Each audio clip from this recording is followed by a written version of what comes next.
వరంగల్ జిల్లా నర్సంపేటలో మున్సిపాలిటీ ఎన్నికల ప్రచారం ఊపందుకుంది. 6వ వార్డు బీఆర్ఎస్ కౌన్సిలర్ అభ్యర్థి ముద్దలవేణు శ్రీధర్ రెడ్డి ఇంటింటి ప్రచారం నిర్వహించారు. అభ్యర్థి మాట్లాడుతూ సీసీ రోడ్లు, డ్రైనేజీలు లేక కాలనీవాసులు ఇబ్బందులు ఎదుర్కొంటున్నారని, తనను గెలిపిస్తే పరిష్కరించడానికి కృషి చేస్తానని అన్నారు. నర్సంపేట మున్సిపాలిటీ పరిధిలో 6వ వార్డు నుండి బీఆర్ఎస్ పార్టీ కాంటెస్టెంట్ గా పోటీ చేస్తున్నాను. ఈ అవకాశం 23 సంవత్సరాల సుదీర్ఘ రాజకీయ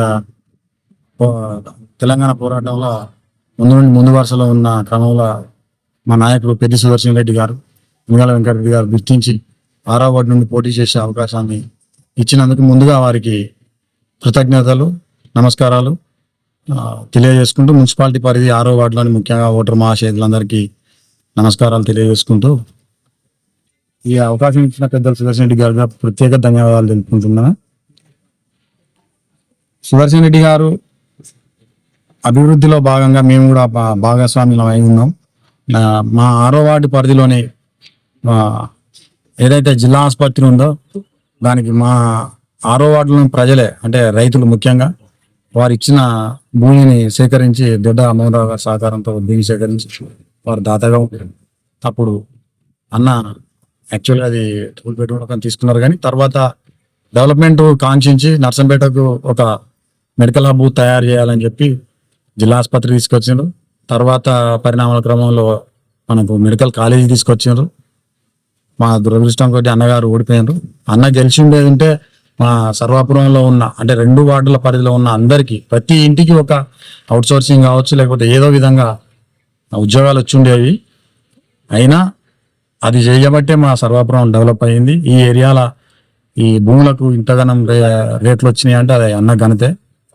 నర్సంపేటను మెడికల్ హబ్గా, ఎడ్యుకేషన్ హబ్గా తీర్చిదిద్దిండ్రు. అన్నగారు చేసిన అభివృద్ధి మమ్మల్ని గెలిపిస్తుంది. ఖచ్చితంగా గెలుస్తాం మేము 6వ వార్డు నుండి. ఈ అత్యధిక మెజార్టీతో గెలిచి అన్నగారు ఆశీస్సులతో బయటపడతామని చెప్పి కాంక్షిస్తూ ముందుకు పోతున్నాం. రాబోయే రోజులలో నర్సంపేటలో 6వ వార్డును అభివృద్ధిలో అన్ని వార్డుల కంటే కూడా ముందు వరుసలో ఉంచి అన్నగారి సహకారం తీసుకుంటూ మున్సిపాలిటీలో చైర్మన్ గారి దగ్గరికి మా వార్డు పరిధిలో ఎటువంటి సమస్యలున్నా ఆ సమస్యలను వారి దృష్టికి తీసుకుపోయి ప్రజల మనిషిగా రిప్రజెంటేషన్ ఇచ్చుకుంటూ అంటే త్వరితగతిన అందరికంటే ముందు ఆ సమస్యలు పరిష్కారం చేసేందుకు ముందుకు పోతాం.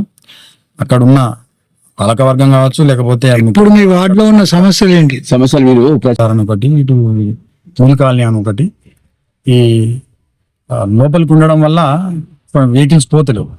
సో అదొకటి డే బై డే కానీ లేకపోతే ఆల్టర్నేటివ్ ఆ సమస్య లేకుండా చేసేందుకు ముందుకు వెళ్తాము. ముఖ్యంగా ఏంటంటే మా దగ్గర ఈ వితంతు పెన్షన్స్ కానీ ఆసరా పెన్షన్స్ కానీ కొంచెం వెనుకబడి ఉన్నది. అంటే అంతకుముందు మేము మా నాయకుడు ఉన్నప్పుడు మేమే రిప్రజెంటేషన్ ఇచ్చుకుంటూ దాదాపు అందరికి 90% వచ్చేందుకు మేమే ముందుకు తీసుకెళ్ళినాం. ఇప్పుడు రాముడు లేని రాజ్యం అయిపోయింది మున్సిపాలిటీ.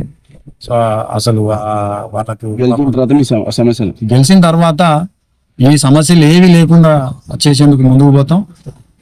అసలు ఈ పెన్షన్స్ కానీ రేషన్ కార్డ్స్ కానీ ప్రజలు ఆఫీస్కు పోకుండా నేనే వాళ్ళ దగ్గర నుండి రిప్రజెంటేషన్స్ తీసుకొని నేనే రిప్రజెంటేషన్ కమిషనర్ గారికి కానీ అక్కడ ఉన్న అధికారులకు కానీ ఇచ్చి ప్రజలు మున్సిపాలిటీ గడప దొక్కకుండా వారి సమస్యలే నా సమస్యలని వాళ్ళ సమస్యలు పరిష్కారం చేసేందుకు ముందుకు పోతామని ఈ సభాముఖంగా మీకు అందరికి తెలియజేస్తూ ముఖ్యంగా మా వార్డు ప్రజలందరికీ విజ్ఞప్తి చేస్తున్నా. నేను మీ మనిషిగా మున్సిపాలిటీలో పనిచేస్తా.